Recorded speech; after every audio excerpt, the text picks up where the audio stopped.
Do you want to tell all the people about your new thing? Later, like it'll come up. It will come up. Stay tuned. Yeah. Welcome to the second episode of Wrestling. Yay! It's me, Rene Cruz Jr. with Joseph Montecillo. We're coming to you from Main Street, Capitolio, a nice place that serves really good chicken. the site of many an Unsafe Space show and the site of a few comedy cartel shows. A few very good comedy cartel. That's very few. Sandbagging the competition. Top 5 WWE matches of 2017 I Bischoffed you guys. is coming right up.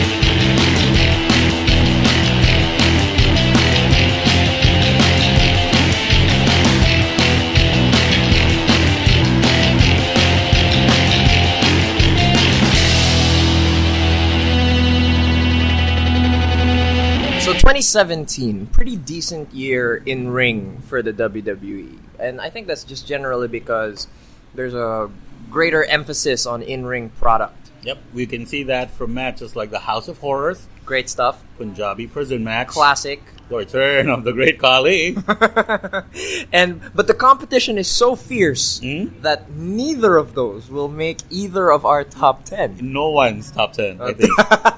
It's that fierce. War Games, though, I think is an honorable mention, but it's not on my list. We'll have time for honorable mentions. There are some that I want to get to. Really? Yeah. There's a lot of good wrestling out there. But Kenny Omega. Okada. Now, the thing is, Rene and I have very different tastes in wrestling. Yes. Rene likes the story. Mm-hmm. He's a bit more forgiving of quote-unquote character moments. And ring work. I'm not like, I would rather see a well thought of punch as opposed to a triple moonsault from some dude in Tijuana. Oh, so you love Jerry Lawler. Never.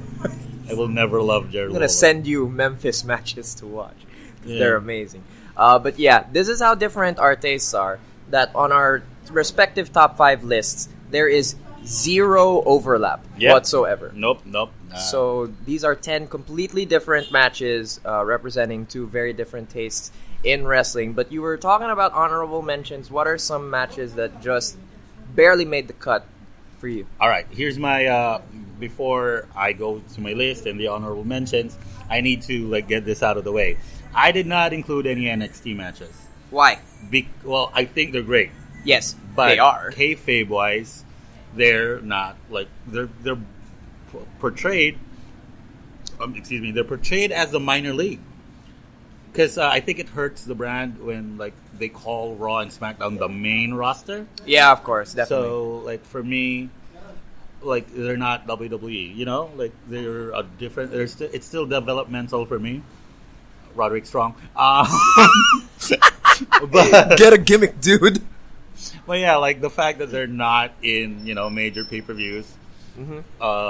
It's kind of I don't want to include them. They belong in a category all of their own for me. So if we can do top 5 NXT matches, I would totally be into that. But for me, I did not include any NXT matches in my top 5, which is why my honorable mention is War Games. Yes. The only reason why it's not in my top 5 is because it's NXT. So fun, that match. Yes. A lot of fun. Just a lot of big, memorable spots. And Roderick Strong. And Rush. Can I just say that I am an apologist for a lot of the internet darlings, especially from that time period of early to late 2000s. ROH, right? Yes, ROH. I loved a lot of ROH, but Roderick Strong has just never in his life been interesting. And you know that I play WWE 2K18, right? Yeah. I I had a match. I was using Vader against Roderick Strong. Oh my gosh, did you destroy him? I lost. I lost. Can you imagine how Vader feels about that? He feels like a fat piece of shit, I guess. I'm just a fat piece of shit. Well, yeah, Roderick Strong as a video game character is amazing simply because he looks like a generic creator wrestler. Roderick Strong in real life looks like a generic creator wrestler. That's why it worked when he wore the AOP's attire. Like the gear, right? Because you can put anything on him. Yes, like, how do you come out with the Authors of Pain and Paul Ellering and look like a jobber still? But yeah, so War Games, really fun match. I love how we praise the match and then immediately shit dumps on Roderick Strong. What did you think of the format changes to the match? They actually did that before. Like one of the last, I think the last War Games for WCW was the 3-team, 3-man apiece War Games match. And but the WCW one kind of sucked because despite the fact that they had guys like Sting, Bret Hart, Hogan, and it was mostly a vehicle for the Warrior to come in and fuck around with Hogan. Oh my god, that's right. And Renegade did the mirror yeah, spot. Yes, the fake Warrior. Yes. He was always a fake Warrior. yeah, that so was his gimmick. Yeah, but I was gonna say like top-notch talent like Sting, Hogan, and Bret Hart, and then Luger is in them. Lex Luger.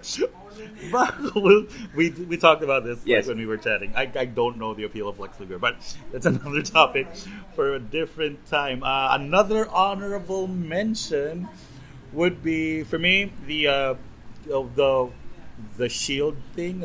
Ambrose and Rollins winning the title at No Mercy from the bar. Oh, really? That one when Cesaro because wrecked it was his face. Yes, because it was just like Cesaro was boss, man. Like he fucked. Like in the first 5 minutes, his teeth got fucked up. He just finished the match. Like he a worked boss. like and everyone hit. Everyone's like it was like the last 5 minutes was like it was like an indie match because like no one was selling finishers. Like they were just kept taking hitting them. everything. Yeah. Excuse me. Everyone was like getting hit with everything, and then boom, kick out. Someone breaks up the fall. It was. I kind of wanted let's put the Motor City Machine Guns in this shit. It was great. So I have a bunch of matches that didn't make the list because damn, like your list in the 50s. No, because this is all my 4.5 star matches ever. 4.5. Just missed greatness. All right. Okay. Yeah. So Johnny Gargano versus Cassius Ohno. Of course. It was a qualifier to get into a number one contenders match. It was like the only good Cassius Ohno match all in a year. long time. I heard the one with Bobby Roode was good, the title match, but I wasn't able to see it. He was fat now. It's the second episode, and I keep like, how many times have I mentioned that someone was fat? Just shitting on these people who worked hard for decades to get into the shape they're in. He looks like Balls Mahoney. He does. That's so sad. Yeah. Oh my gosh. New Day versus the Usos from SummerSlam. It was on the pre-show, but it was amazing. Yeah. Absolutely fantastic. Down since day one. Ish.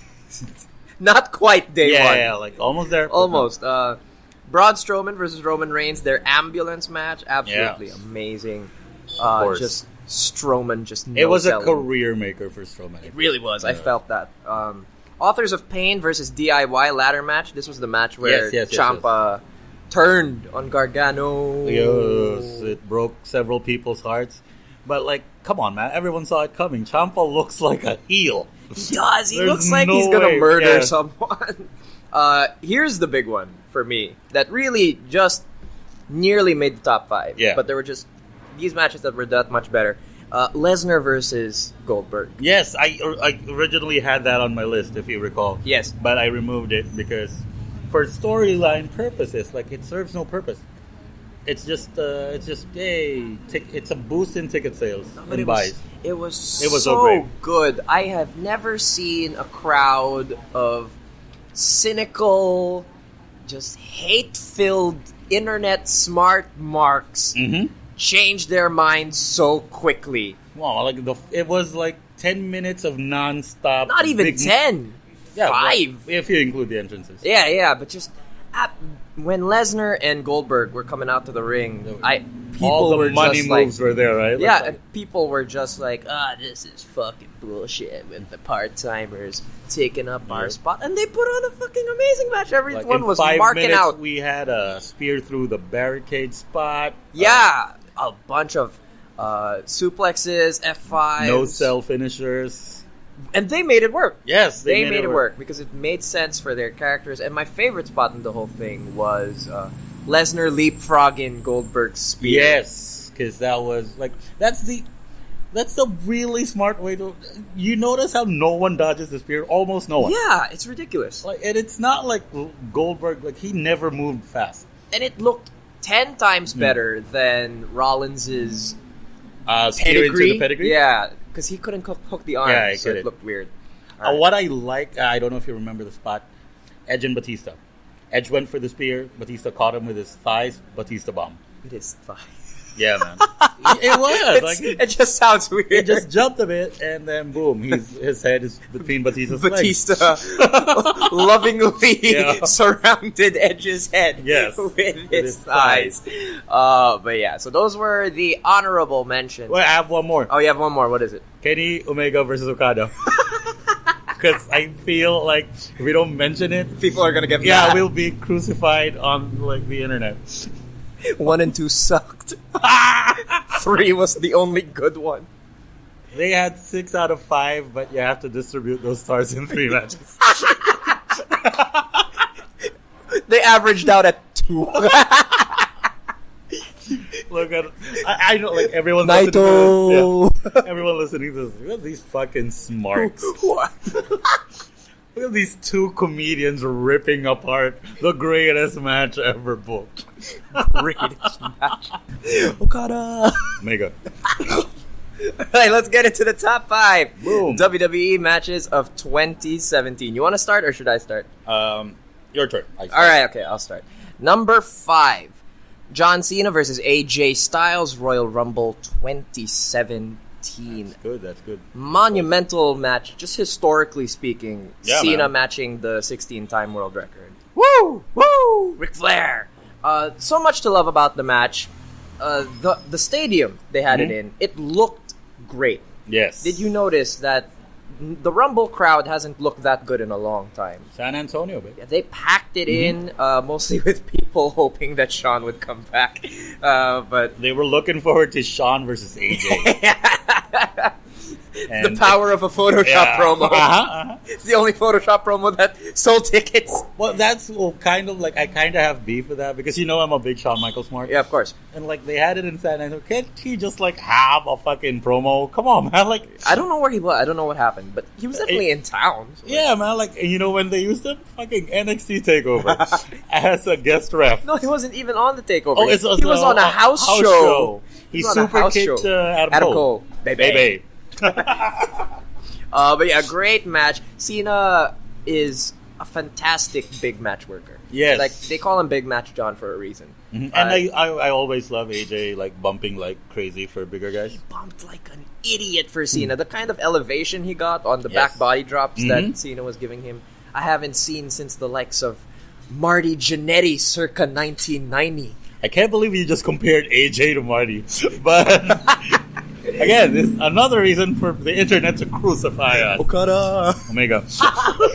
And so, Cena's facial expressions during the match were really noticeable. I don't know if you saw him when he was hyping himself up to hit those lariats on AJ in the corner. And like, what I love about Cena's work is that every time someone kicks out of his finisher, he sells it like a fucking boss. Like no one does it better than Cena. He looks devastated. Yes.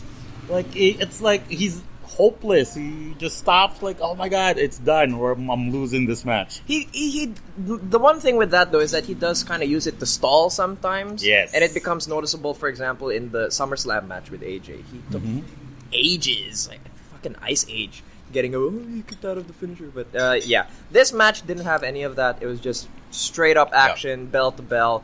And it wasn't one-sided too, right? No, of course, AJ got his shit in. Yeah, and in the first AJ Cena match, AJ was just getting his ass kicked. Yeah, because they were kind of leaning into AJ's a heel. Yeah. He needs the club to beat Cena, right? But here, also just an iconic finish. I feel like it'll stand out in years to come. When Cena debuts the rolling AA, I thought it was awesome. Like, I think it was dumb though. You didn't like the rolling AA? I liked how it looked like. It's just that for me, like, that doesn't add any damage. No, but it's cool. You know, like, he hit the one from the top rope. I don't get that. I don't know why they keep kicking out of the Super AA. I'll say that now. Yeah, it's fucking weird. Like, he hits the Super AA, it's fine, match goes on. Rolling AA? Oh, shit! But yeah, I thought it was a nice visual flourish. Yes, it was. It was a nice way to set up something that would happen later in the year. I think we're going to end up talking about that. I think logically, like, the rolling AA worked, like, from kayfabe standpoint. Yes. It's because AJ wasn't expecting it. Because he was on his back. Yeah, okay, like, that makes sense. There was no way he could prepare for the AA. Mm-hmm. And then, like, Cena does that, rolls, picks him up, AA, boom, it's done. Right. So, fantastic match. Great way to start the year. Yeah, way back and forth. As far as main events go, even though, like, in the Rumble, the main event is the Rumble, but coming in at number 30. It didn't steal the show. It was the show. It was the entire show. That match. Yes, it was. Like, if you remember the card, like, it was that. It was pretty tame, the card, but that match everyone really wanted to see, and it did not disappoint because it's AJ Styles and John Cena. And it's like, looking back from last year's Rumble, people only remember two things: Cena and AJ. Yeah. And fucking Roman Reigns not winning. I love how it's not Randy Orton winning. It's Roman Reigns not winning. Like, most people, like, you have to remind them that Roman eliminated Taker, or Goldberg destroyed Lesnar into the Rumble. See, I could not even remember those parts of the Rumble. Exactly. But it was a fun Rumble. Yeah, it was. Definitely. Until like, they declared the winner. Like, what?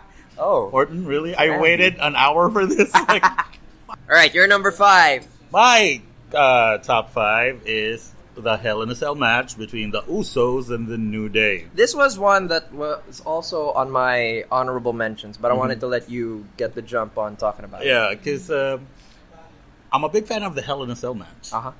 And you know who isn't? Who? The WWE booking creative team. They keep on destroying the fucking match. But Usos and the New Day, they made it work. Yes. Every single thing that they did, they made it work. There was no reason for them to have a Hell in a Cell match. Hell in a Cell matches are usually supposed to settle blood feuds, right? Yes. But these two teams are just, like, in it for the belts. Mm-hmm. And they had the Hell in a Cell match, and they were like, let's take this to another level. And they did. The ladders came in, the chairs, the kendo stick spots. Where, the gong. Like, yeah, the gong. And they even made it a point to include all members of the New Day. And it made sense. It made sense. The match made sense. And I'm glad the Usos won. Because they deserved it. They deserve the popularity that they have now. Because they've been the solid team in the WWE for, like, several years. But now that they ditched the goofy gimmick with the fucking face paint and the shorts. You mean they're Samoan cultural heritage? Yes. That goofy gimmick? Yes. I prefer now that they're like fake gangsters. It's so good, right? And now they can't even do an entrance without busting out the rhymes. They are, if I had to pick a tag team of the year, it would probably be the Usos. Yes. They completely reinvented themselves as these... What? I kept telling people I prefer the Usos when they're black instead of brown. Exactly. You see what happens when you disregard your culture? You rise to the top. Take notes, everyone. Yes. And for me, like, the Hell in a Cell match between the Usos and the New Day for the SmackDown Tag Team Championships, it shows how good the tag team division is, at least on SmackDown. It was hot. It was very hot. It's still hot now with New Day and Rusev Day. Yeah, Rusev Day, Gable and Benjamin. The Usos, and I know they're a joke now, but Breezango is like a really good team. They're a nice side show. Yep. The Ascension, hopefully they use them properly finally. The Bludgeon Brothers, I love big man tag teams that just destroy everyone. I'm glad they broke up the Hype Bros. I hope Mojo Rawley gets fired. He's the worst. I hate him. He's the worst. There was so much to love in this Hell in a Cell match, and one of them chiefly is just how creative they got. Yes. With using the cell, locking in one of the Usos with kendo sticks in the corner. And then they kept on wailing on him. It was brutal. By the time they hit the finishing stretch, you kind of wanted to see the New Day kind of just get mercy killed. Yes. And the best part of it was the first match of the pay-per-view. Stole the show. Man, giving everyone a tough time. And here's another thing about the Hell in a Cell pay-per-view was no one expected it to be any good. Yes. It was on paper just the driest, most boring card, and then here come New Day and Usos just not giving a shit. Yeah, and I remember talking to you about I was chatting with you while I was watching the pay-per-view. Right.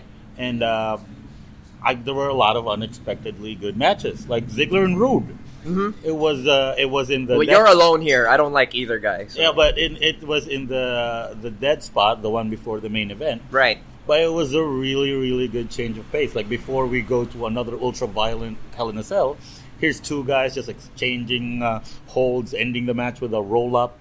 That's great. That's how you create a card. By kicking it off with the Usos versus New Day in that amazing historic match, it's at the very least, when it comes to tag team wrestling, the WWE is in a good place. Yeah. So Usos versus New Day in the cell, or Legacy versus DX in the cell. It's different. It's different because DX and Legacy was more about telling a story. Yeah. How Hunter was trapped outside the cell and Sean got his ass kicked for the better part of 15 minutes. As he does. But I can't believe that Triple H, the cerebral assassin, took so long to figure out, hey, you know what? I need bolt cutters. Maybe he just couldn't find it backstage. It took him that long to find the bolt Come on. Come on, Hunter. Get your shit together. It's your company. Have some bolt cutters around. All right, moving into number 4 now. For me, it's Braun Strowman versus Samoa Joe versus Roman Reigns versus Brock Lesnar at SummerSlam 2017, the main event. And a lot of intrigue was really going into this main event at the time, because at the time it seemed like really any of them could have won. True. Realistically, though, we all know Brock was walking out. No, because here's the thing. For a while, it was a little unsure, because the rumors of Brock going back to the UFC were coming out at the time. People were saying he was setting up for a fight with John Jones. His suspension was up, so it seemed possible that he could be dropping the belt to any one of those guys. I would have lost my mind if Brock lost. I would have been super pissed. Because if he didn't take the pin? Yeah, because, especially if he didn't take the pin. Because for me, when you have a champion that's built a long list of victims, I want him to drop the belt in a one-on-one match. Oh, definitely. Regardless of who ends up with the belt, that person will always look like a paper champion. That's true. Yeah. So, for me, I knew. Seth Rollins. Yeah. Mm-hmm. I was 100% sure that Brock was going to walk out, because they're not that dumb. They're saving that for Mania. Let's not make any claims that we're sure about here. All right. Let's not make any unsubstantiated claims. They should have Lesnar drop it at Mania. To a worthy contender. They will. Roman Reigns? Roman Reigns. Or James Mahal. All right. Fuck. J is for jobber. I thought we were going to go through this episode without mentioning Jinder. I was wrong. There it is. I was wrong. Great match. Probably one of the best opening moments to a match all year. When you had these guys just causing chaos. Refresh my memory. How did it Braun open? Strowman putting Brock through 2 tables. Yep. In a row. And then Brock was basically, I'm going to rest for the just going to chill out, tell me when the finish is here. And then pay me. But you mentioned earlier that Braun versus Roman was a star-making moment for Braun. This one really took him to the next level. This was the match that got people thinking maybe he'll beat Brock at No Mercy because he looked like a monster among men. And the following night on Raw, that's when he no-sold Suplex City. So good. Yes. So good. It's the little things in this match that I also enjoyed. You have that big bombast of Brock going through the two tables, but you have these little things like Roman covering Braun. Yeah. And then Braun kicks out so hard that Roman stands up.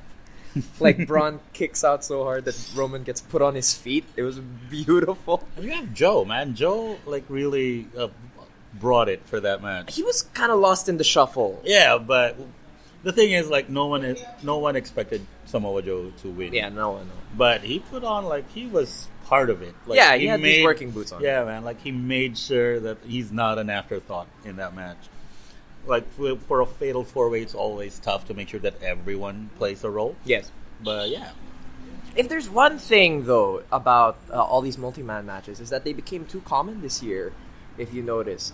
Like, no one has star power, I think. Sorry? No, I don't think anyone has enough of a draw. star. Yeah. Yeah. That's sort of the problem. Like, remember Extreme Rules? So the main event was supposed to be Roman and Braun in the ambulance match, and to replace Braun, they needed 4 guys. Of course. 4 guys. They're not over Finn. Seth, Finn, Bray, and Joe. Well, I mean, that's a main event in 2017. It is. In 2018, though. That's the mid card. It's so sad. That's an IC title match. And it's like, what? It's only been a few months, right? So sad. But yeah, car crash, big spots, big moments, and Brock Lesnar got the win in the end. It's worth watching. Definitely. Where? On the award-winning WWE Network, only for $9.99 a month, not sponsored. Not getting paid for this. Your number 4 match of the year. My number 4 match of the year is from the Survivor Series. No, not the main event. Well, it was so good, though. Your favorite wrestler ever won everything. I was disappointed because it was a really good match. It was? It was. Everyone got their shit in. I liked the matchups. Finally Bobby Roode and Triple H was exchanging spine busters. God, I hate Bobby Roode. I swear, I really hate Bobby Roode. Okay, and so Shinsuke doing his "Come on" to Hunter, that was good. But my number 4 match from the Survivor Series is the Shield versus the New Day. That surprises me. It is. It's very surprising.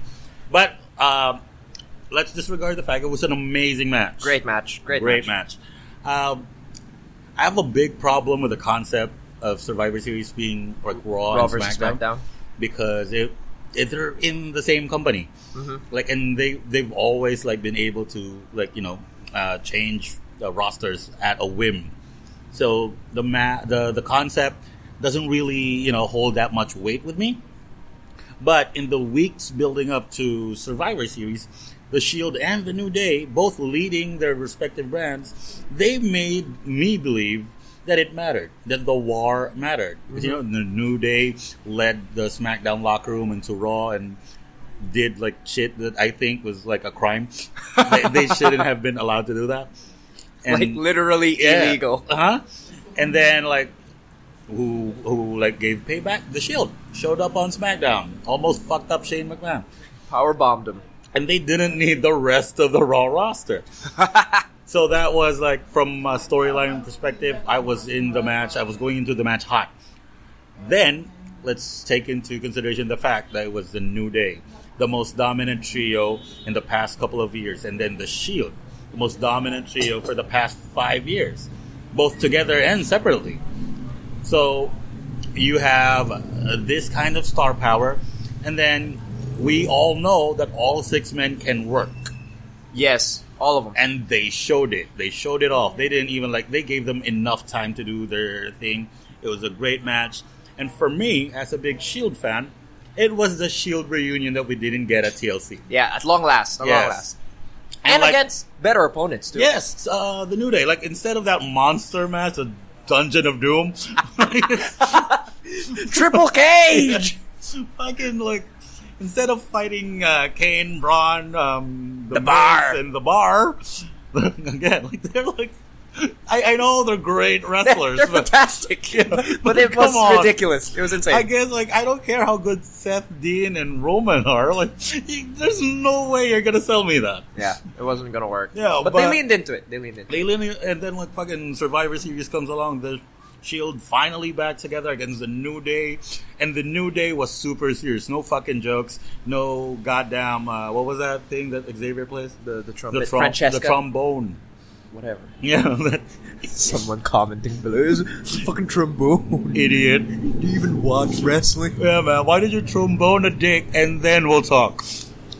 There we go. One. That's my new catchphrase. That's one. My catchphrase is, why don't you verb a dick and then we'll talk? Trombone is not a verb. It is. When you trombone someone's dick, it becomes a verb. Then we'll talk. Yeah, and then we'll talk. This was undoubtedly an excellent match. I was rewatching it this afternoon. All of the spots, right? Like, plus I'm a big fan of tag team wrestling. I'm also a big fan of multi-man matches. Yes. And when you have 6 guys in there who know what they're doing, like, it's just great. Like, it was one huge spot after another. Like, literally almost no botches. No, I can't remember any. Yeah. They were so good.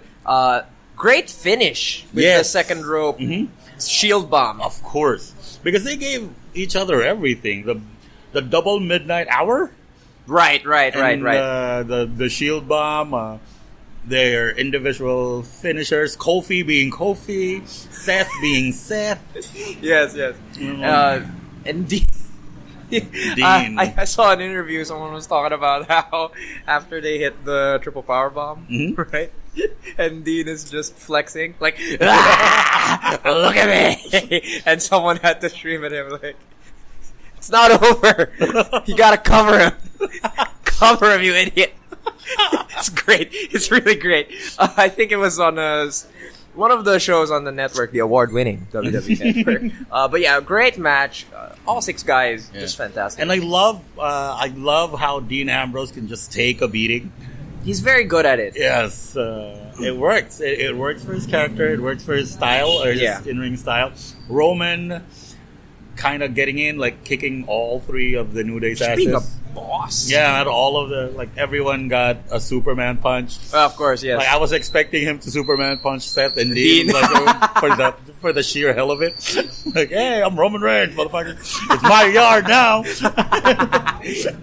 that would have put it on my list. It would have been on my list if that's what happened. It's one of the rare matches where, even though I'm a fan of one side, I wouldn't mind whoever won. Oh, yeah. Like, I'd be satisfied, like, either way. Because if they had won, the match would still be just and great. Historically, like, they both deserve to win that match. Oh, for sure. Yeah, especially. But I'm a Shield guy, so believe that. Which is weird, because most of your matches here are, like, SmackDown matches. So, and I love SmackDown. I'm apparently the Raw boy. Yeah. That sounded wrong. The Raw boy. Sounds like something you find in the personals. It's like someone tromboned your dick. And then you talk. Then we talked. Number 3. Rene mentioned that he has a this no is NXT. me rolling my eyes. Like, please. Rene mentioned he had a no NXT rule. I did not follow that, so I included NXT here. Number 3 is Tyler Bate versus Pete Dunne. Wait, this is from NXT, not the tournament? No, this was the rematch. Okay. Rematch from the tournament final. This was NXT TakeOver Chicago. It was for the WWE United Kingdom Championship. CM Punk. Every crowd in Chicago. They're the worst. Yes. They're really the worst. He's not coming back. Get over it. Yeah. This match was awesome. It was so good. It was in the death spot. Second match of the night. And these two came in, and for the most part, the Chicago crowd, it's a smart crowd, right? Yes, but yes. these two, aside from the finals of the tournament for the UK Championship, they really hadn't made their mark in the WWE yet, but they came in and they just blew everyone away. They started hot with the mat wrestling, and even production-wise, they tried to make it look a little bit more important. They brought out JR to do color with Nigel. Before they totally disrespected him. Yeah. But you just do that to JR these days. It's just how you treat JR. And like the only other JR match that was called this year was Taker and Roman. Taker and Roman. So you put it on that level. It looked like a big deal. They start doing their mat work. You have Nigel, who's able to talk about all the different techniques, the British influences, and then they start throwing bombs, and it's fucking amazing. Crikey! I don't think that's the right. No. That's Australian, right? Yeah. All right. So, great spot where... I'm not culturally sensitive, obviously. No, you're not. You're not. You're really not. There was one particular spot where Pete Dunne had Tyler Bate in a triangle choke. And to add to the pressure of the choke, he was just punching Bate while doing it. Oh. And one of the better moments of the match, actually, was when they just start fucking wailing on each other with these huge punches. Which is common with UK wrestlers, right? They hit hard. They do hit hard. I don't know what it is. They look stiff all the time. Like, coming out of my mouth, it started sounding weird. The Raw boys always look stiff. So, but yeah, these two, they spent most of their year on the UK independents. They still show up on the UK independents from time to time. All right, for the benefit of those who only watch the main brands, Tyler Bate is the dude that looks like Jack Gallagher's younger brother, bigger brother, and Pete Dunne is the ugly Taz in the Brodus Clay singlet. So, with a mink vest, yes, with a mink vest. That completes the ensemble. I think his gimmick is that he's just a filthy asshole. No, do you know what he does? What? His signature pose is that he bites the belt. Yes. He bites the belt. That's how Which he carries it out to the ring. Which is what Taz's earlier gimmick. Really? As he bit the Taz belt? Maniac. Oh, yeah. When he was with Sabu. Oh, my God. In their tag team run in ECW. He literally had the belt in his mouth. And we think you're the culturally insensitive one. But yeah, fantastic match. Some really great spots, like suplexes. A bunch of suplexes, yes. And That's Tyler what Bate Dunne does well, right? He does. He throws people around. And there was a great spot where Tyler Bate was Irish whipped towards the ropes, and he kind of leaped into the top rope and rebounded back. Looked awesome. He hit a spiral tap off the top rope, got a near fall. And what I liked about it is that it didn't go into overkill. It shouldn't. Yeah, 15 minutes. We're out of here. Thank you, Chicago. Just simple. No offense to Omega and Okada. I'm just saying. 60 minutes. 6 stars. 6 1/4. Like a star per 10 minutes. Oh my gosh. I keep fucking computing the rating system. I still can't justify it. I'm sorry. It's really bad. That second match is horrible. But yeah, I like the work that those guys put in. I was a big fan of the UK tournament. My guy didn't win. That's the thing. Who was your boy? I forget the name. The really fucked up looking one with the beard. You're not narrowing it down. This is the UK. Wolfgang? No, not Wolfgang. Not Fuck Wolfgang? that guy. The other one with the beard. Joseph Connors? Yeah, I think. Was it Joseph Connors? I think. What was his move? It's like a DDT. He was a brawler, right? Oh man, we might not be thinking of the same person. Yeah, he was just a basic brawler. Right. And he's a little older than the rest of the participants, but yeah, I'll look it up. Okay. But because I loved someone in the comments. What a fucking poser. Hey, if you didn't watch Progress Chapter 32. Hey man, Lucha Underground. What? Alright. What I do miss are tournaments. Tournaments are great. They're such a great format. Yeah, like when I remember watching the first King of the Ring. I think I'm super old. I think I was in high school at the time, either in high school or grade school, going into high school. It was the first time I saw a one-night tournament, and I remember Bret Hart fucking having to wrestle 3 matches while Bam Bam Bigelow got a bye. Nice. So and Bam Bam was this bigger guy beating up Hart. And all of Hart's matches were fucking challenging. There was no quick roll up. He worked hard. He had, who did he fight? Perfect? I'm pretty sure, yeah, Perfect. Perfect, Doink, I think. Nice. Underrated. Yeah. And then finals is like fucking Bam Bam and Bam. You ever see Lanny Poffo just shit on Bam Bam? What? No, why? Why would he? He hates Bam Bam. Why? He said he's like a shitty father. That's, well, not as shitty as Chris Benoit, I'm just saying. What? It's true. Well, you're so edgy. What? You're so controversial and provocative. It's just a fact. Your number 3 WWE match of 2017. Give me a moment. I feel like I didn't say anything terrible. It's just fuck. All right. Cut that. Your number 3. I didn't read the room properly. Your number 3 WWE match of 2017. Number 3, of course. Again, I mentioned this last episode. I am a big fan of this guy and his work in this particular match. My number 3 match: Hell in a Cell, Shane McMahon versus Kevin Owens. Again, I love this match because no one expected it to be good, and it was great. Shane just getting his ass whooped for the majority of the match.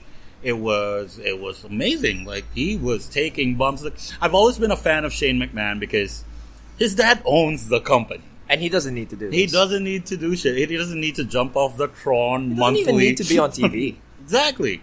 But he's not like Stephanie, who, to her credit, she does a bunch. She does do bumps. Occasionally, yeah. Yeah, but Shane does bumps that not even the regular wrestlers want to do. Because he's insane. Yes. And like, he did a bump off the helicopter exactly. this year.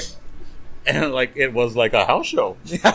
Wasn't even televised. Yeah, it wasn't even on TV. Wasn't even on the award-winning WWE Network. But yeah, Shane McMahon is just a fucking OG. And then you have Kevin Owens, who is, aside from being a really, really good worker, he's a good character. And that character, plus the build-up, the animosity that they established between the two, it was perfect to be settled in the Hell in a Cell. I mean, the guy, Kevin Owens beat up his dad. Yeah, that was messed up. That was a great segment. And like, Vince, to his credit, took a real headbutt. And he bled for it. The hard way. The hard way. And then took a frog splash. From a fat guy. A really fat guy. Not as fat as he used to be, but still fat. It's true. And then, like, coming in, like, you know how, like, Shane wanted to get a piece of Owens in the weeks leading up to Hell in a Cell, and Daniel Bryan was like, no! No! No! It just, no! It was good storytelling, because in the weeks leading up to it, we had Sami Zayn, who was, you know, like, basically telling Shane to not do it, not do the match. Just let Owens be. And then, like, it planted the seeds. That was the reason why Zayn turned on Shane. Yeah. Like, so when, like, Shane did the spot that he always does, he has the worst elbow drop, by the way. Shane? Yes. Because one, it never hits. Ever. And it's not an elbow drop. He's just taking a bump. Yes. He's just jumping. The only time I saw it hit was against the Big Show. From the Tron. In like 2000, I think. Yeah. It was from the Tron, and I think Test was holding Big Show down. What were they calling Shane at that time? Shane O'Mac? No. He had like this title he gave himself. Oh, I don't know, but he had this shirt that says, "Which way did he go?" Yeah, which way did he go? Which way did he go? Which way did he go? That's when he started doing the boxing combo thing. His shitty punches. Yes. His shitty punches. Okay, I was so ready to not enjoy this match. Mm-hmm. I really was. Two guys that should not be in the ring together. Yeah, and their quality in the ring this year has been debatable. Mm-hmm. With Owens, obviously a lot of people are fans of his work. I wasn't so high on him this year. Shane O'Mac, who's just not a wrestler. He's not a wrestler. And here he is coming in being the headlining spot of Hell in a Cell. But I will never take away the fact that he's a draw. Mm-hmm. He is a draw. People pay to see him kill himself. Well, he got the biggest pop in recent memory when he came back. And he popped the buy rate. Yes. For Mania. Ticket sales went up the week he came in. Mm-hmm. And that makes me so sad. I remember when they announced Shane versus Taker and the buy rate went up. I was like, oh, that's for Shane. That's not for Taker. But yeah, I was ready to hate this match, and they went in. They just did some simple brawling to start off, and then once they got outside, I thought it really got really fucking good. And then like Sammy doing the turn. He was the last guy. He was the last guy you'd expect to turn heel. Oh, of course, Sami Zayn, eternal babyface. Yeah, and then my one complaint about it, if any, was that the turn wasn't shot perfectly. Really? Because it was, we all know it was Zayn when someone pulled off Owens from the table. It should have been like a fucking, I don't know, man. Like it. I think they wanted some mystery first. Like, who pulled off Owens? Oh, so when he removed the hood. Yeah. Where'd Owens go? Right. But for me, like, it was still a bad choice for a camera angle. Like, what were they trying to portray? Yeah, because like it was a high spot. Yeah, but I don't know. But it's just me nitpicking. It's still like for me. My complaint about this match is Shane O'Mac's kids no selling everything. Yes. The whole thing about why this was such a big blood feud was because Kevin Owens is on TV going, I want to hurt you in front of your children. And he did. Yeah, I want them to see daddy get beat up. And then there's Shane O'Mac saying, hi to the camera. Oh, and of course, the moment that I spoke about last episode. I love Owens. Great Owens spot. Teasing high spot from the top of the cell. And then he doesn't go through with it. Pussies out. It was so good. And it was so well played. Because Owens is a tremendous actor. It's so great. And because he has this history from the Independence as being a hardcore guy, you'd think, he's going to take that bump. But when he doesn't... Yeah, plus in the leading weeks, he was always like, I'm going to hurt you. I'm going to fucking hurt you. I'm going to fucking hurt you. And then he gets this chance. Like, fuck, no. And then you could hear the crowd just, boo. Yeah. Loser. And another thing though, is that the rules for the cell is weird. It's always with been the weird. rope breaks. Not just the rope breaks, because before they had the Hell in a Cell pay-per-view, Shane goes on to give this major announcement, and his announcement was, "It's false count anywhere." Like it's always been. Like there was one Hell in a Cell where Triple H pinned Jericho on top of the cell. Yeah. So, what the fuck, guys? It kind of varies based on what they need for the match. Like, for example, I recall a match where Taker and Lesnar, they're fantastic 02. Yeah. Not the shitty 2015 one. Right? I like that, though. Really? I like the visual of, like, Lesnar ripping off the I like match. the visual. Yeah. The match sucked. But anyway, he was pinning Taker, like, just outside the ring. Like, not even... But then other times, they're like, you have to get him inside the ring. Yeah, it's about drama. I get it, but... You have to make the rules consistent to, like, you work around that. Like, the Rumble works because they have specific rules. Oh, but the Rumble has its own share of iffy rules, too. Like, whether it's no DQ or not. It should be no DQ, yeah. But I do remember, like, times when people who have already been eliminated coming back in, eliminating other people. And also when Finlay was eliminated by DQ for using a shillelagh. Cool shit. And then, like, 7 years earlier, you had Jericho just wailing on Shawn with a chair. And, like, the hardcore guys came in. 01. And then everyone had weapons. Yeah. And then, everyone's out.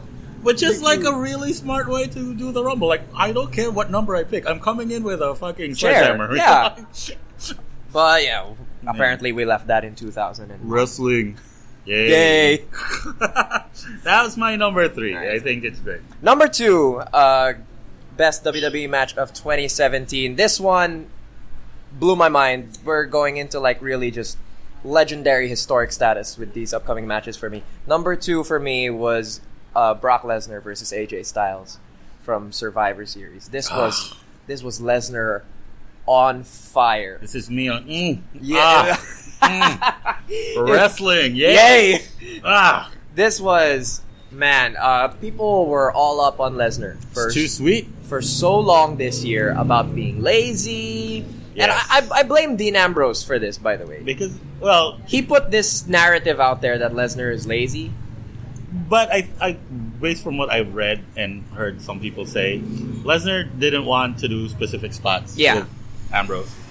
But I guess it's just for me, like in my opinion, it's just Lesnar telling like you're not a big enough star for me to. I feel like that's what it was. Also, I'm the UFC champion. I'm not taking a fucking barbed wire baseball bat. I know, but you can tell when Lesnar doesn't want to work with someone. I mean, just in the lead up to this match, the way Paul Heyman just buried Jinder Mahal. Yes, rightly so. Yes, who was originally supposed to be Lesnar's opponent, but luckily AJ wins the title, saves us from that horror of a match, and gives us a masterpiece. That's my favorite Heyman promo, by the way. Him just burying Jinder? Yes.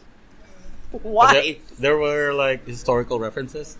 So Heyman he gets the stick, and then he talks about like, I normally come out here and I praise my client's opponents.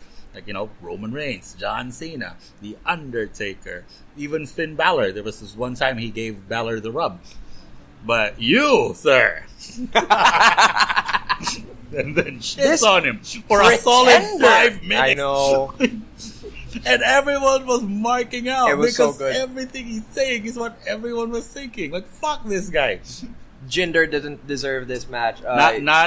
He doesn't deserve to be champion now. Yes. Not yet. Yeah. So, anyway, you go into the ring, right? It's AJ Styles versus Brock Lesnar. And everyone's worried it's going to be the Lesnar special. 6 minutes, 1 F5, we're done.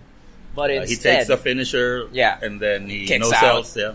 But no, Lesnar goes in there, and he is on. And AJ Styles is determined to make Brock Lesnar look ready for the WrestleMania 34 main event. And he does... AJ shows how fast he is. He was so quick in this match. When I saw him in WWE for the first time, like I could see, like, okay, it's different. He's not the TNA AJ Styles that I used to know, because like I think he blew out a knee earlier in his career, right? Yes. So he's not that guy. But here, like, he was running circles around Lesnar, avoiding the fucking moves, and again AJ bumping with every suplex. It's like he was folded in on himself. AJ Styles was just like, all right, I want to see how many times I can land on my head in one match. And he just went in there, took every German suplex. And Lesnar's suplexes have not looked this good in a long time. Because it's hard for someone like a Samoa Joe to bump properly. Or Braun. Braun especially. Right? Because these suplexes work when you see the elevation, you see the airtime. Yes. Whenever, like, especially when he does a release German suplex. Yes. He like throws AJ all across the ring. Neck first. It was insane. And I also like that Lesnar, offense-wise, he's usually constrained to just the German. Yeah. He was hitting a bunch of different suplexes here for once. He hit like a belly-to-belly, which he does really well, by the way. Probably the better overhead than... one? Sorry? Overhead? Yes. Probably better than Angle does it, even. Just because from the power that Lesnar has. Yes. I don't like Angle's belly-to-belly suplex. Why? I don't know. It just looks plain. I think it's because he kind of curls down in on himself, so it kind of looks like it's just a normal front bump. Remember when The Rock used to do it, like off the ropes? But that just looked like they were taking the bump themselves. Yeah, but it looked really snappy. Like, it was a really good visual. Oh, yeah. All right. But, so, AJ's being destroyed. And then we get this amazing comeback segment where AJ just goes for Lesnar's knee like crazy. He's smart. He's a smart dude. And then calf crusher. The calf crusher spot. Lesnar's finisher, counter, and escapes are just on point. No one does them like he does. You wouldn't expect it from a guy his size. Yeah, we were talking about him leapfrogging the spear. But that was nothing. Dribbling AJ was so brutal and so real that you're just like, that's the champ. It was actually one of my honorable mentions. The reason why I didn't crack my top 5, because I'm thinking like in a long term, like it's just gonna go down as another Brock Lesnar title defense, while still being an amazing title defense. It was just that. Like if you know, my pattern is always like it's from a historical point of view, like from a story angle. So I need that element for something to crack my top 5. But fucking disregarding that, this match is amazing. All all the spills from inside to the outside of the ring, they all look painful. Like, if for both guys. Yeah. I was worried. I was legit worried for Lesnar's knee. You know, no one gives Lesnar the credit he deserves for how good he is, both at bumping and selling. Yes. Because he is a monster who knows when to turn it on, to be like, I'm the wounded beast. And Among men. Yeah.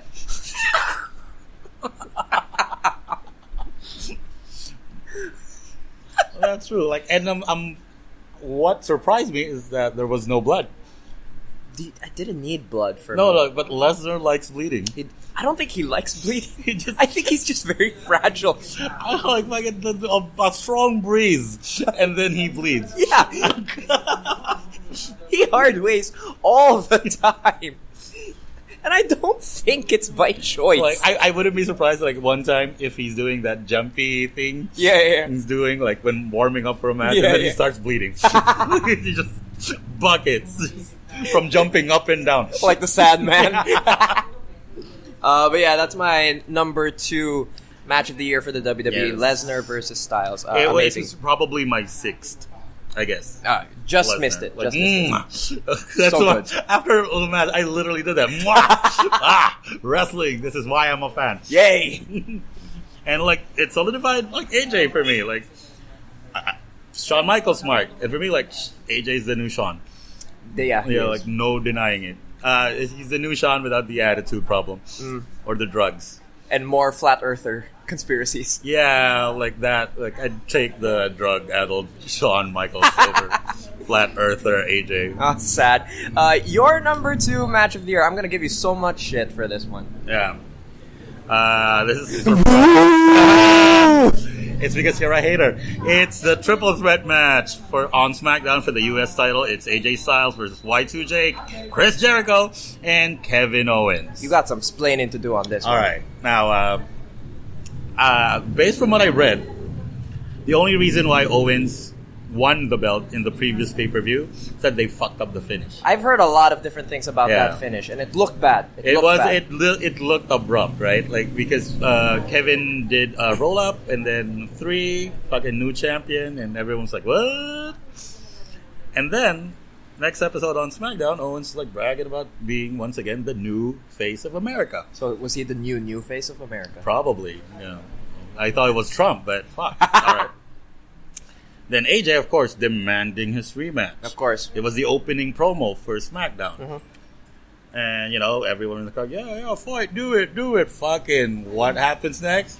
Break the walls down! Out comes Jericho with his fucking list after weeks and months of being absent because he had to go on tour and... with Fozzy. Yeah, and talk to the New Japan people, I guess.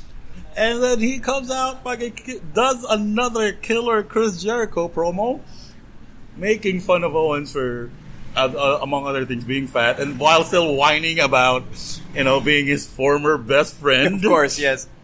Jericho's the best, I'm sorry. And then, Daniel Bryan comes out, like, fuck, okay, AJ, you'll get your rematch. Chris, you'll also get your shot. At the same time. Main event.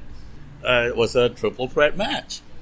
And for me, it was a really great build up to, and it's a really great way to fix a fuck up. It was a major fuck up. So they had to bring the belt back to AJ without Kevin looking weak. So in the triple threat match, it was fast paced. I haven't seen Jericho that fast in a long time because he had to keep up with both AJ and Kevin Owens, who are at the prime of their careers, both like in ring and character wise. So Jericho really brought it, and he took the pin, as he should. Yeah. So Kevin still has his heat and has a legitimate shot at the title still because he never got pinned, and they got the belt back to AJ.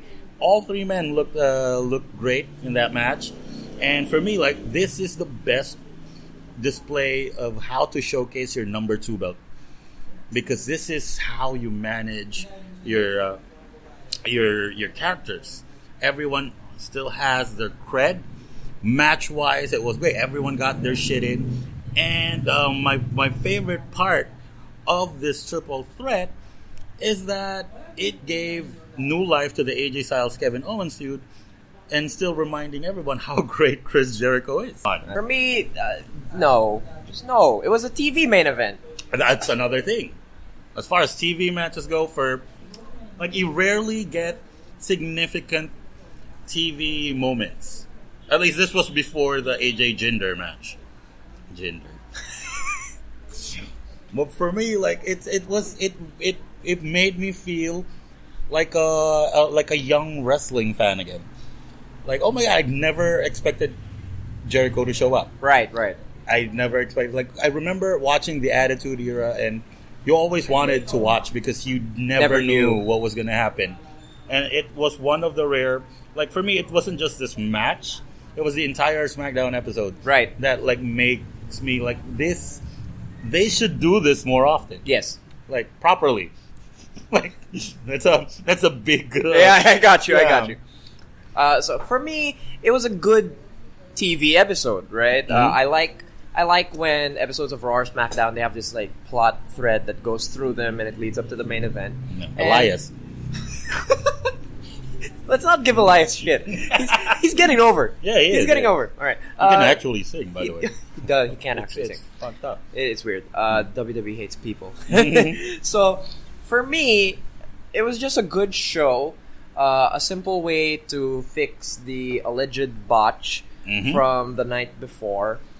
Booking wise, nothing wrong with it. Yeah. At all. Smart booking. Yeah, very simple plot, and it gave the fans in the arena a fun thing to see. They saw a title change, they saw Chris Jericho come back, but the match itself was just nothing special for me. I wanted. What, needed more brawn? No, that would have made it so much better. It would have made things worse. It would have made it amazing. But no, for me, why don't you brawn a dick, and then we'll talk. Because oh my gosh! So, for me, AJ Styles clearly the superior worker of the three. And this year, in the match, match, talking wise, right? And he looked too fast for them. I could see Owens and Jericho literally struggling to keep up. Because Jericho's old and Owens is fat. Yeah, exactly. Those are the literal reasons for why it was happening. I'm not shitting on anyone. Again, both would whoop my ass with a finger, but they did not look good next to AJ Styles. Jericho and AJ had this kind of awkward technical exchange at the start where they were exchanging pinfalls. It didn't quite look right. Mm-hmm. Jericho was kind of hesitating, waiting for Owens to do a spot to come in. But that's always been a problem with Jericho. Yeah. He kind of misses spots regularly. It looked sloppy. And he calls spots loudly. He really does. But he's not John Cena levels of calling spots. But there was a great part in it where, for those of you who are fans of the Alpha Omega match. Kenny Omega. Yeah. Okada. But no, there was a great moment where... Naito. There's a great moment where you saw the genesis of one of my favorite spots from the Alpha Omega match was when AJ was going for the phenomenal forearm, but Jericho springboard drop kicked his knees out. Yes. It looked amazing on SmackDown. It looked amazing when he did it to Omega. He did it a few times in their WrestleMania match. That's when he first did it. Oh, but no, the springboard was drop Owens kick on the top rope? Not Owens, AJ. AJ was going for the phenomenal forearm. Oh, but that wasn't a good series, Jericho and AJ. Y2 AJ? Yeah, no one. It was that was a slow start for AJ. Let's just say that. But I don't really get how this got to your number 2. I just explained even storyline wise. Yeah, but just even over your other choices on the list so far, like the New Day Hell in a Cell match. It's more of an enjoyment thing. I guess it's for me that is like all of the matches on my list. It's one of the matches from the past year that I would gladly rewatch. That I can give it. It's definitely easy to watch. So you're not a fan of the match? I'm not. I like the build. But do you know what happens when people say they're not a fan of that match? Do you know what happens when people say that like Jericho isn't as good as he is? What happens? Joseph? Check. You just made the list. What? No! Impossible! Never! No! Oh, and in that episode, do you know how many people made the list that night? Wait, let me see. AJ, the grocer. Owens. I think he also put like a fucking cameraman on the list. Oh my gosh. I don't know how he does it. Like he puts the stupidest things over. You know, that was my favorite part of the opening promo, actually. Yeah, the list. Is where he goes, you trying to cut in line, AJ Styles? Is that what you're going to do? You're trying to cut in line? You know what happens? You know what happens, AJ Styles? The other day, I was at the grocery, and someone cut in front of me in line. You know what happened to that man, AJ Styles? Do you know what happened? AJ goes, let me guess. You put him on the list. AJ and then Jericho just goes, no, I punched him in the face and put him in the walls of Jericho in the aisle. Perfect. Really great. Really great. But yeah. Like Jericho is like, he keeps on reinventing himself. But in this latest incarnation, this latest WWE persona, he got the stupidest things over. I don't understand how he does it. The word it. He fucking put it over. Yeah, because he has it. Yeah, you're gonna get it. The gift of Jericho. Drink it in, man. That's so dumb. I bark out every time, but it's so dumb. The list, of course. It's so dumb. He loves lists. It's so weird. It's so strange to me now that we have his Japan run, right? Yes. Because we're comparing scarf-wearing, list-writing Jericho, and now his new persona, which is basically Stan Hansen from the 90s. So it's strange. Stan Hansen who can do moonsaults. Exactly. So props to you, Jericho. Keep being creative. So now it's time. Our picks for the WWE Match of the Year. I can promise you mine is better than yours. Nope. My number one. 30. What? Coming in at number 30. My number one. Easily the best WWE match of the year. And you promised that it was better. It's so much better than yours. Why don't you promise a dick and then we'll talk? That's three. That's three. Go for it. Okay. This was actually my second favorite match ever in the world. Bullshit. Yeah. It was. Better than anything Adrian Adonis has done? Well, Adrian Adonis, the greatest of all time. Credibility, gone. It's gone now. The WWE Match of the Year 2017 for me was the Authors of Pain versus The Revival versus DIY at NXT TakeOver Orlando. Ooh, it's not WWE, it's NXT. Ooh, minor leagues. Minor leagues. Developmental shit. This was amazing.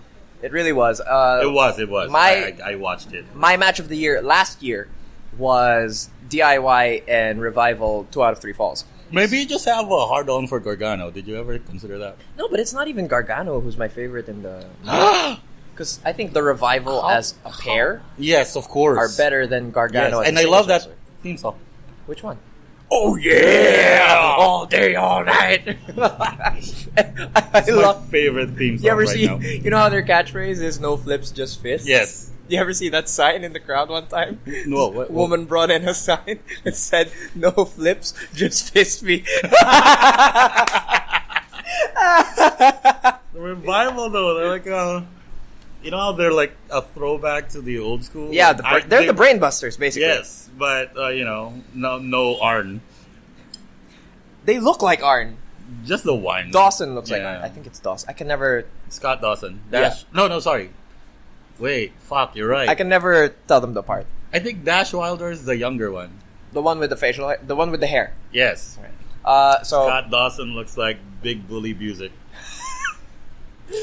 Oh my gosh. So this match, I didn't think that Revival and DIY had another step to go in their story. The 2 out of 3 falls was basically the big blow-off to their feud from the last year. And I think the Revival was getting called up, yeah? Yes. The very next night after this match, right? So what we had was the Authors of Pain coming in, and a lot of people were not fans of the Authors of Pain. They were very green, and they're hosses, so they have a bit of an uphill climb in today's wrestling world, right? Particularly in NXT. Yeah. Because NXT fans expect, like the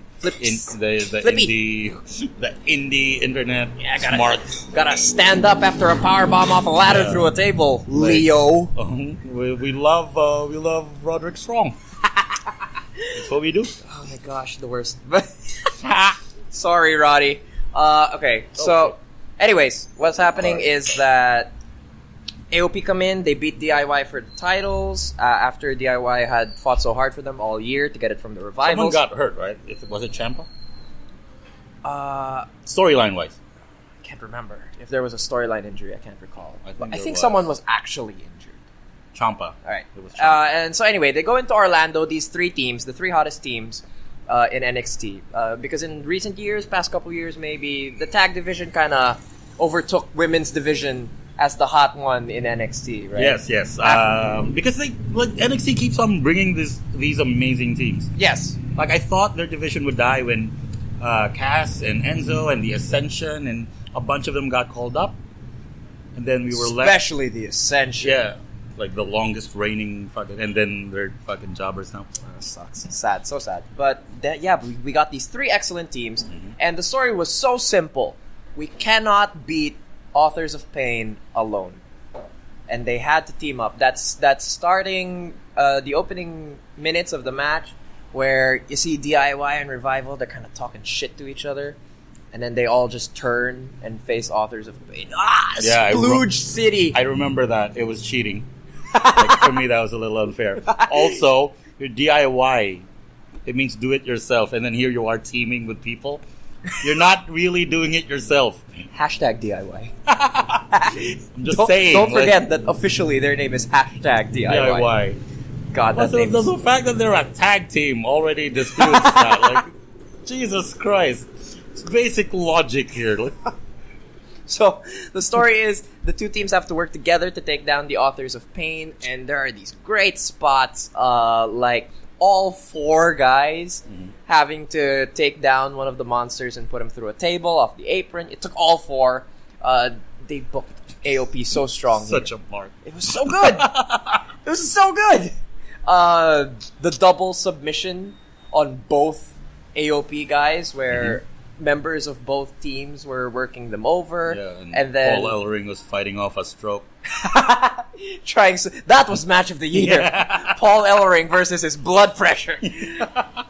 But the best parts were when members of Revival and DIY would do each other's team finishers. Yes. So they kind of mixed and matched. I love the Shatter Machine. It's a great finish. And the name. It's so good. It's so cool. Like, looks amazing. So to see them kind of like, I know how this move is done. We fought each other long enough, and they're pulling these moves out. Just fantastic.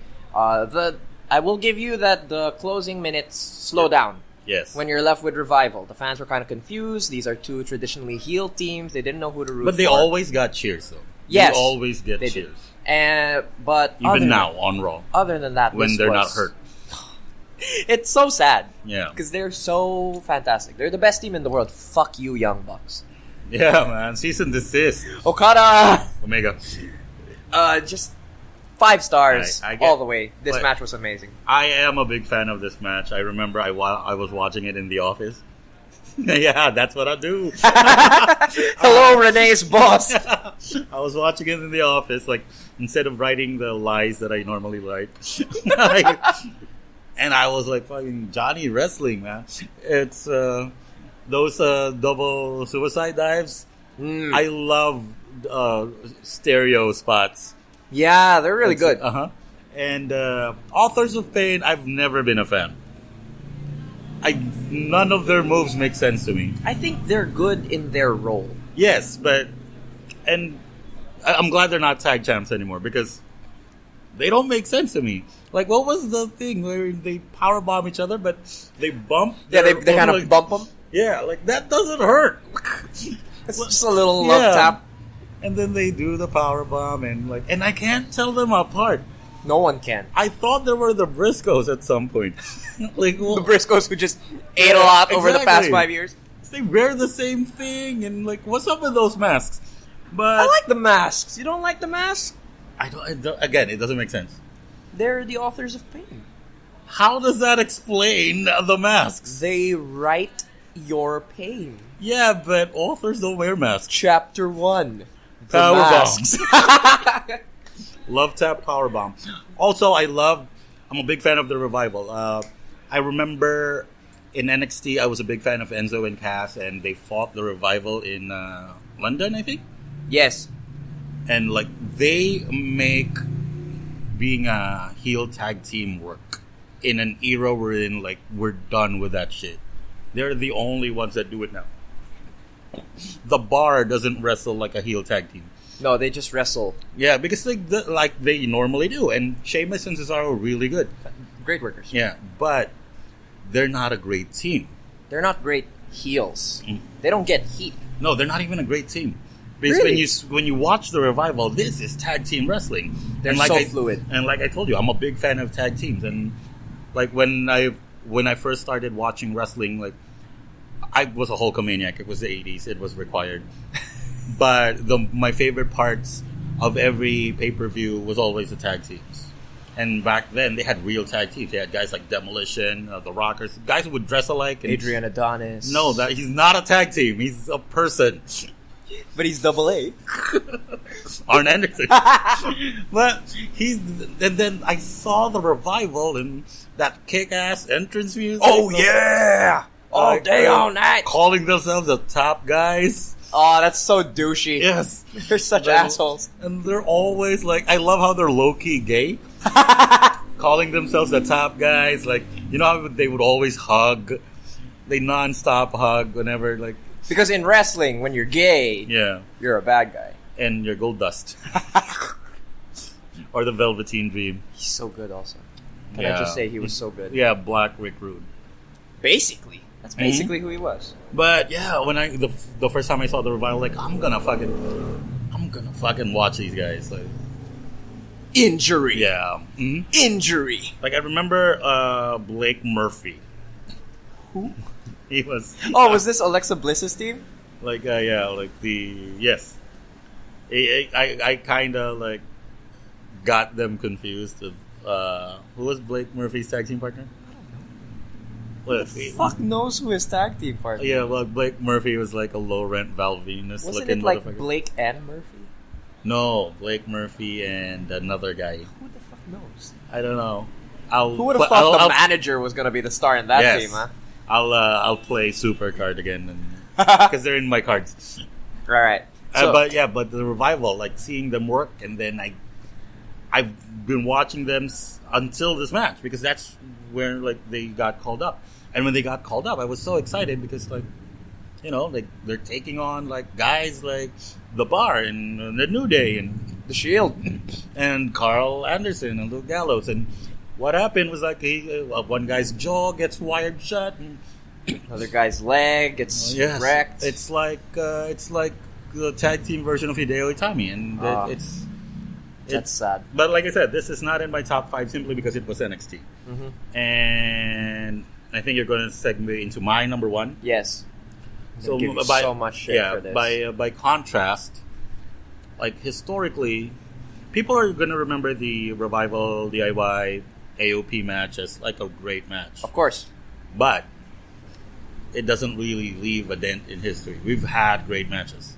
A lot of great matches. And my number 1, and while this isn't technically the best match, for me, it's like it should be match of the year. Simply because it was a passing of the torch. Coming in at number 30. The big dog, Roman Reigns versus John Cena. Again, the build-up for the match was intense. Like everyone knows this. I didn't like Cena sandbagging Reigns so much. Yeah, he wasn't. That was dicky. He should have been a bit more giving promo-wise. But I like when Reigns actually fought back with a good promo, because that was like some really biting shit that Reigns gave out. But like Cena being kind of a dick, no-sold it. Yeah. He no-sold it. He should have been affected. Yes. It should have stung. Yeah. But that aside, it's a match. They were building it up as a WrestleMania worthy match, and it is. It is, definitely. It is. That's money. Like, it's money. You have two guys that are larger than life, and then they finally meet up one-on-one. They've never faced each other one-on-one before. So that is a WrestleMania worthy match. And for me, the significance of that match with Cena like losing cleanly in a really toughly contested match. There was a sick spear through a table. Great spot. Reigns landed on his head. It looked so wrong. It's so fucked up. And then like Edge retired because of spears like that. yes, and Reigns kicking out of a super AA. The rolling AA as well. Yes, and then all those Superman punches, the tests of strength, where each one was like, "I'm stronger than you. I'm the big dog. No, I'm Super Cena." It's just like we don't get those matches anymore because it's rare that the WWE is able to create such larger than life characters now. Like, we don't get that many superheroes now, and that's why we started watching wrestling. Whether you're from the Hogan era or the Bret era or the Attitude era or beyond that, we usually get on board when we see this person. Right. Like, okay, this is my guy. I'm cheering for this guy. And then it's just a clash of generations. Cena and Reigns. Cena's on his way out. Reigns is like being booked as the guy. Now, like, regardless of what you feel about Reigns deserving of the spot. He does. Simple as that. The fact that this match is taking place at this time, because I'm pretty sure they're not doing it anymore. I think it's done for this match, yeah. Mm-hmm. It's a dream match. The fact that it only happened once. We're probably not going to see it again. For that alone, it deserves to be match of the year. And it was a terrific match. It's not a fucking spot fest. It's not but it told a great story. It showed Roman Reigns like coming off his victory with the Undertaker, and he was like, you're a one-hit wonder. That's basically what Cena was saying. And then Reigns was like, no, man, I do this every week. You're not here. Yeah. And Cena's like, no, the reason why I had to come back is because you're not doing your job. And I go, oh, shit, boom, punch in the mouth. So great. Those promos were so fantastic. Mm-hmm. And then you have these two squaring off. You're not going to see it again. With respect to your number one choice, like, down the line, it's possible we see this again. Oh, yeah. Definitely. Cena and Reigns is just one of those, like, then again, Rock versus Cena was once in a lifetime, and we got that twice.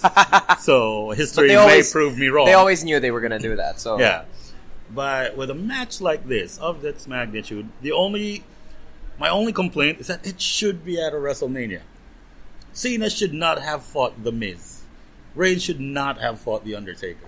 This was the match that could have made Mania. This was money. This was money. Yes. For me, from a booking standpoint, perfection. Mm-hmm. Perfection. It's so simple. Except for the promos, but yeah, man. Yeah, but just the way everything was put together. It was in the arena where Cena won the title for the first time. Yeah. Staples Center. Very symbolic. Yeah, and you saw Cena leaning towards playing the heel in this match. But the crowd just didn't take to it. Because for the crowd, the default heel was Reigns. Yeah, but storytelling-wise, it made sense. Because this is the old guy coming out, and he's desperate. Yes. He wants to keep his spot. Mm-hmm. It's clinging. For me, I rewatched the match today. It's a good match. Yes. Good match. It does not ever seem to be able to kick into the next gear that it needs to. True. It starts off very slow with Cena stalling, where he does his fake walkout spot. It's always a thing though with whenever, like, when we have face versus face matches, always like a long time of stalling. Yeah, but if you remember Rock and Austin, and technically not a face versus face, but Rock and Hogan at WrestleMania 18, because crowd was behind Hogan anyways. Oh, but that's the thing though. This didn't have the crowd to carry it through the way Rock Hogan did. Yeah, but what I like, since we're pointing out the crowd, they didn't give a shit when it started. Oh yeah, they hated it. But they hated it when it really everyone was eating it up by the time it ended. Oh yeah, for sure. That was a good way to that's an indication. Like everyone wanted to hate both guys because it's Cena and Reigns. Like these are two guys that like most, at least fans of our level, kind of like look down upon. Like, no, we want to see like workers and shit. But they are workers. They are underrated workers, and then they put on a match that was better than expected. And again, the significance of the match is like it's gonna stand the test of time, in my opinion. I think so. This will be on a bunch of DVDs. People will show clips from it all the time. Matches between people you hate. Number 1, Roman Reigns versus John Cena. Now, for me, I think I had too much faith in Cena and Reigns. Because I know you. You grew up Cena fan. I loved Cena. And I also had my, fuck, Cena sucks. He's always winning. But I came around because he's just a good wrestler. He's been putting in great matches. The reason why people like for a decade. Even someone like you was a big fan. The reason why people started turning on him, because I was a fan too, and I turned on him, was he was getting all these breaks. Like he kept on winning. He like went on like a really, really long title reign, and yet he couldn't wrestle for shit. Like, come on, man! Like during the time he was facing Bobby Lashley and Mick Foley and I don't know. That was him working with guys who, let's admit it, they weren't great. Yeah, but in that reign, he had to work the Khali. He had to drag something out of Khali. But it was booking. Like, this is how you need to do it. Like, everyone's just, okay, wow, he could lift Khali up. I'm not taking credit away from Cena. That was a good match with Khali. But compare that Cena to the Cena that took on CM Punk, and the Cena that took on Roman Reigns, and the Cena that took on Daniel Bryan. Like, we're talking about a really, like, that's why I came back to Cena. Like, this guy, finally, like, this is the top guy that I want. Which is ironic because, in my opinion, Reigns is already there. He's there, man. Ring-wise. It's just the mic that he needs to work on. Yeah, but even, here's one thing I liked about that match, for sure. Reigns hits a drive-by, and when Cena's selling on the floor, Reigns is just like, we ain't on the stick now, brother.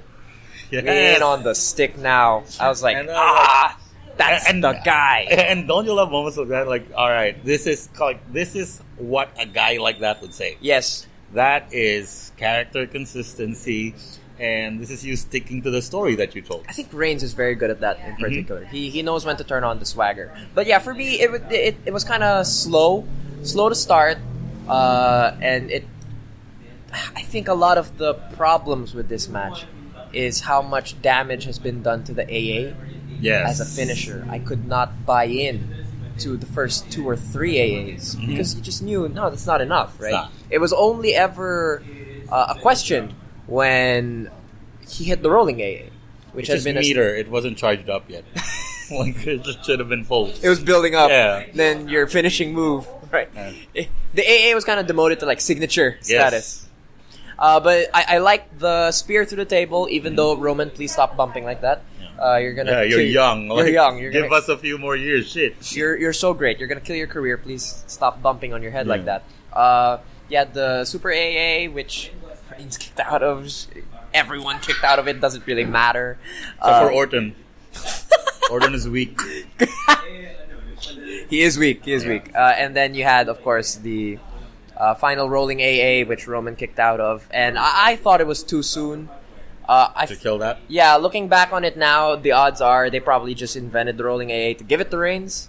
I doubt that. Really? Because just how it ended up looking. Because for me, like, I didn't think they planned the Cena Reigns thing in advance. I feel like they knew they would give it to Reigns, though. Well, that's just like me. At some point. But, like, if they wanted to build the rolling AA, like, they should have had Cena win a few more matches with that. Yeah, but they didn't, so... Because he was doing a reality show. That's true. And a couple of movies. American Grit. Ferdinand. No one watched that, I think. Who even made that movie? DreamWorks. Was it DreamWorks? I think it was DreamWorks. So sad. But, that's your match of the year, and I can see your reasons why. Mine is better. No, obviously mine is better. It's better in a fucking high school gymnasium. It's just simply just better. No. It's because more exciting. Nope. More times to pop. When did It's you a- pop with Cena Reigns?